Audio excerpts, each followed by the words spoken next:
Hey there guys, and welcome back to another analysis video for my 30-day Baselang Spanish challenge.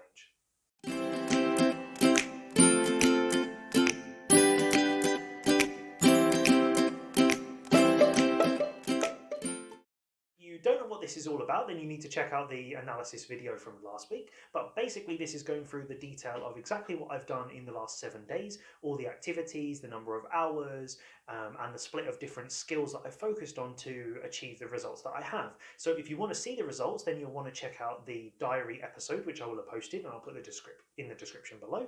And other than that, I'm going to really go into the detail in a very short analysis video to summarize exactly what I did and all of that kind of stuff. So, and if while you're watching this, you're thinking, oh, this sounds really fun, I want to check out this Baselang and give it a go. So if you use my link in the description below, then you'll get $10 off and you'll be able to get started straight away. And then I get a little something back, which I can use for making these videos, learning languages and all of that good stuff. So you get a discount and it's great for me as well. Let's get down to the nitty-gritty then. So I'm going to start with the time breakdown, just to give you a bit of an idea of how many hours I've studied, because I think it's really important. When I say I've studied for a week, that doesn't really mean anything. It could be 10 minutes, it could be 7 days, it could be anything. So I want to really give you a bit of a breakdown of exactly what I did. So in total this week, I had contact. So remember, if you see my previous video, I talk about anything where I'm in contact, using or immersing myself in the language, whether that's active or passive, lessons, or just listening to music. That all counts as my contact time, and that's what I sort of sum up at the end. So this week I had 33 or just below 34 hours in total, which is actually quite a bit more than last week. And the main culprit for that is Civilization 6. I wasn't able to have 2 hours every single day, but I managed to have 11 hours of lessons in total, which I think is a really good number. And then it was about 15 and a half hours or 15 and a half hours, just checking my notes, of Civilization 6 on the Switch, which I've been playing in Spanish. So that one I really counted as reading because there is a little bit of audio, but it's mainly just reading all the text and stuff. And that was really fun, and I really love video games, and so being able to do that in Spanish was really cool, and being able to use those skills. So that's really bumped the total number up quite a lot, which I think is also going to reflect in the breakdown or the summary of the different skills a little bit later. And here we have the breakdown of the number of hours that I studied each day. And so I wanted to show you this just to show you that I'm still being able to do what I normally like to do, which is a regular amount each day. And then on the days where I'm a little bit freer or I have a little bit more time, to just boost that up a little bit more. So you'll notice on Tuesdays and Thursdays, which are my really busy days, those ones are much lower, and that's just because I didn't get any of that extra time. I still had my lessons and I still did a little bit, but I couldn't really boost it up. And you'll also notice at the weekend this time I was able to do quite a bit more. So that was something that's really helped to sort of push up the overall thing. But it's one of those things, I think sometimes when you get really into a series or playing a game or reading a book, that's automatically going to mean that you're having more contact with the language, because you just kind of, if you're anything like me, you get really obsessed and you just want to really go into detail and stuff like that. So and also I managed to have a little less work this week, so I was able to fit in a lot of extra time for playing video games and stuff like that while I was relaxing, quote unquote. So yeah, I'm really happy with the mixture, and I think it's really good that I'm able to sort of have that consistent level each day and then boost it up, rather than just doing a really heavy weekend, for example, and then just having a couple of days, because that's really how I like to learn. So I think this is a pretty good breakdown so far. Now I want to have a look at the intensive and the extensive activities that I've worked on and how I broke them down. So if you remember from last time, intensive activities are those high quality, low quantity or low frequency, we could say.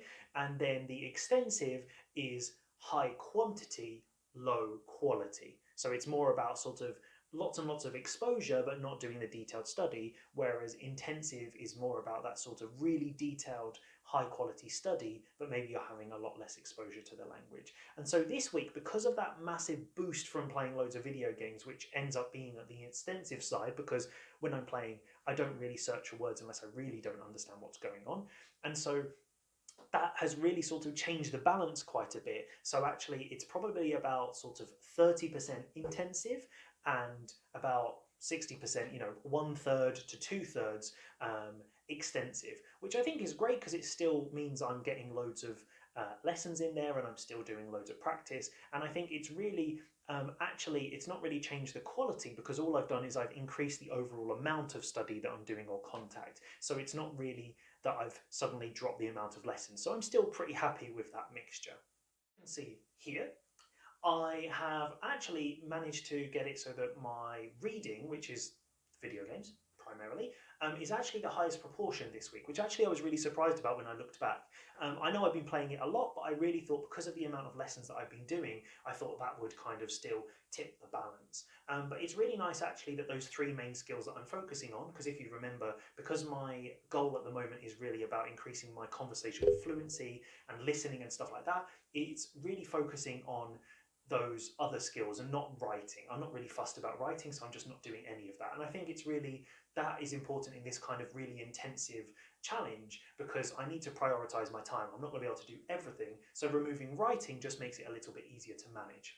And then, as you can see, looking at the actual activities themselves, the listening section's made up of probably about half videos and half music, which I really like, because I've been watching lots of YouTube with no subtitles, just for that kind of exposure and understanding, actually focusing on watching videos about civilization, because I'm kind of really into it at the moment. And it's that thing that I kind of have to really understand, that it doesn't matter if I understand every single thing, because you never understand every single thing. So really, if the guy's talking, and often he talks quite quickly, and then he says something and I don't follow, when I see him doing the next part of the game, I realise what he was talking about anyway, or it doesn't actually have an influence because I can understand the main idea. So I think it's really good, and I'm going to try and actually keep that up. And actually, I'm kind of obsessed with the game again, so any free time I have around work and all of that stuff is probably going to be filled with that, regardless of whether I was doing this challenge. And so it's nice just being able to sort of fit that in to get exposure and learning a few extra phrases and extra words. And there's actually a couple I've been able to use in my conversation, so I'm pretty happy with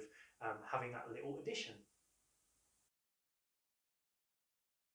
Well then, that's another week done. And just for my kind of final thoughts about this week, I'm really happy that I've been able to get a good mixture of the lessons and the other stuff, because I think that's really how I learn best, is being able to do lots and lots of extensive passive stuff where I can find new vocabulary, new phrases and stuff like that, and then using the lessons to really practice them and reinforce them and stuff like that. So because of the frequency, I've been realizing that I've been able to reinforce and learn a lot of those new phrases very, very quickly compared to when I've been doing it previously, which is something I would like to apply to some of my other languages.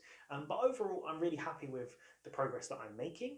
And I know next week is going to be really, really busy. So I think probably the number of lessons is going to be maybe a little bit lower, but I'm still just going to focus on that as my intense stuff, and then just try and boost the total number as much as possible. So although I would like to keep the intensive proportion of the activities as high as physically possible, I think it's just going to be more achievable next week to just make sure that I'm keeping the overall contact with the language as high as possible, especially when I'm working and I'm really, really busy. So overall, really pleased with my progress. I feel like I'm making great strides towards being able to speak a little bit better and actually learning some Spanish. And yeah, check out the diary post, which will have some clips of me speaking and thoughts about the week as I'm going along, to go along with this detail, so you can really see the sort of full process and all of the behind the scenes. So it's been great to share all this with you. If you like it, then please give it a like and consider subscribing to the channel. And I look forward to sharing the rest of my 30-day Spanish language learning journey with you.